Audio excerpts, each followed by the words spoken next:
కర్ణ, సందర్భం వచ్చింది కాబట్టి నేను కూడా చెప్తున్నాను. నీ భుజబలం మీద నాకు ఎప్పుడూ అనుమానం లేదు. నువ్వు అంతటి శౌర్యం ఉన్నవాడివి, అంతటి పరాక్రమం ఉన్నవాడివి. నీ కంఠం తెగి నువ్వు పడిపోయిన భూమిలో కృష్ణార్జునులంటారు. ఏమి యుద్ధం చేశారయ్యా కర్ణుడు? మనుష్యులు ఏమిటయా, దేవతలు వచ్చి ఆకాశంలో నిలబడి చూశారు ఆయన చేసిన యుద్ధాన్ని. అంత గొప్ప యుద్ధం చేశాడు. ఇన్ని శాపాలు ఉండి కూడా హరివీర భయంకరుడ యుద్ధం చేశాడు.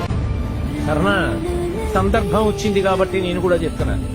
నీ భుజబలం మీద నాకు ఎప్పుడూ అనుమానం లేదు.